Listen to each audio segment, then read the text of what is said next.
بسم اللہ الرحمن الرحیم۔ جنین جو ماں کے بطن میں ان کا اور ہے، رضی جو پیدا ہو کے دودھ پیا اس کا اور ہے، سبی کا اور ہے، طفل کا اور ہے۔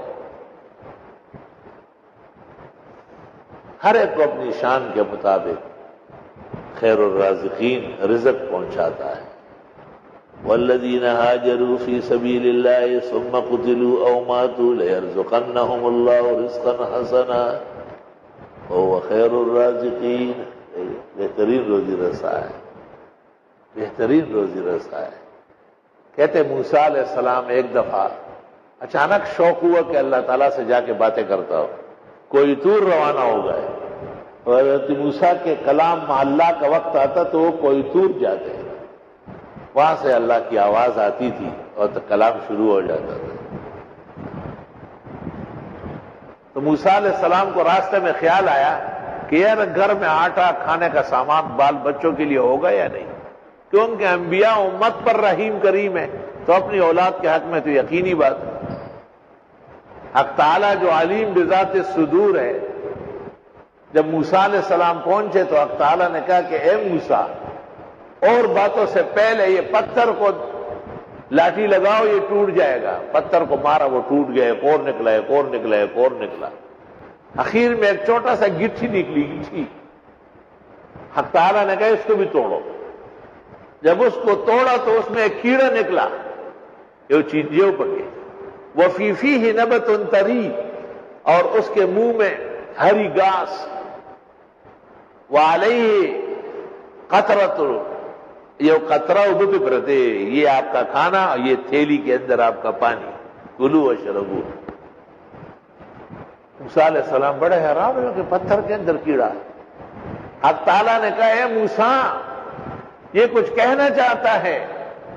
حضرت موسیٰ نے کان قریب کیا تو وہ چھوٹی سی کیڑی کہہ رہی ہے سبحان من یرانی ویعرف مکانی ویرزقنی ولا ینسانی۔ پاکی اس بزرگ برتر خدا کے لیے ہے جو مجھے دیکھ رہا ہے، میری یہ جگہ بھی اس کو معلوم ہے اور ہمیشہ روزی دیتا ہے، کبھی بھی مجھے بھوکا پیاسا نہیں چھوڑا۔ حضرت موسیٰ سمجھ گئے کہ وسوسہ قلب پر حق تعالیٰ مطلع ہے اور میری تسلی۔ علماء کرام، طلبہ عزیز، نمازی مسلمان رزق کے باب میں اللہ پر بھروسہ کریں۔ حدیث میں ہے لو توکلتم علی اللہ، اگر خدا پر بھروسہ کرو، دیکھتے نہیں ہو پرندے کو، تغدو خماسا وتروح بطانا، صبح جب نکلتا ہے تو اس کا پوٹا خالی ہوتا ہے، ججورے خالی، شام کو جب آتا ہے ججورے جیسے گشوی دانوں نے ڈکئی۔ رزق کے معاملے میں خدا تعالیٰ کو پہچاننا بہت ضروری ہے۔ کبھی بھی اللہ کے ساتھ اسباب کا معاملہ نہ کریں، مسبب وہ خود ہے، کہاں اسباب بھی آپ پیدا کریں، میں نہیں کر سکتا، اور پھر جم کے رہو، ادھر ادھر نہ ہو۔ ایک آدمی نے دعا کی نا کہ یا اللہ 10 روپے ہو تو لوں گا، تو اس نے خواب میں کسی نے اس کو 5 روپے کا نوٹ دکھایا کہ نہیں 10 لوں گا۔ بیدار ہوا تو کچھ نہیں تھا، پھر سو گیا اور بار بار کہا اب 5 بھی بہت ہے۔ تو کسی نے کہا کہ آپ توکل جانتے ہی نہیں ہیں، توکل اس کے کہتے ہیں کہ جو آپ نے مانگا اس پہ اٹل رہو۔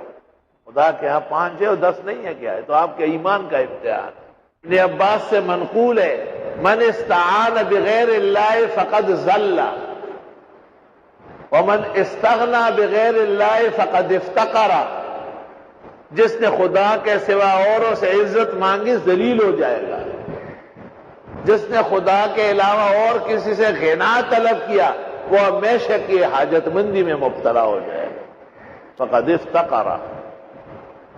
دیکھیے تفسیر روح المعانی، جب تم ایک اللہ کو مانو گے تو ہر چیز آئے گی، جب تم اس کے تلاش میں نکلو گے ہر چیز رہ جائے گی۔ انشاءاللہ تعالی کبھی بھی آپ بھوکے نہیں ہوں گے، کبھی بھی آپ ضرورت مند نہیں ہوں گے، اللہ تعالیٰ آپ کی ضرورت اور حاجت سے زیادہ عطا فرمائے۔ کچھ امتحانات ہوتے ہیں وہ گزارنے پڑیں، بغیر امتحانات کے تو کام نہیں بنتا۔ مفتی ظفر علی خان رحمۃ اللہ علیہ کے مزید قیمتی بیانات، علم حدیث اور تفسیر کی باتیں سننے کے لیے ابھی اس چینل کو سبسکرائب کریں، بیل آئیکن کو دبا دیں تاکہ ہر نیا بیان آپ تک فوراً پہنچ جائے۔ اللہ تعالی ہمیں ان باتوں پر عمل کرنے کی توفیق عطا فرمائے۔ جزاکم اللہ خیر۔ آگے زیادہ سے زیادہ شیئر کریں اور ہمارے چینل کو سبسکرائب کریں۔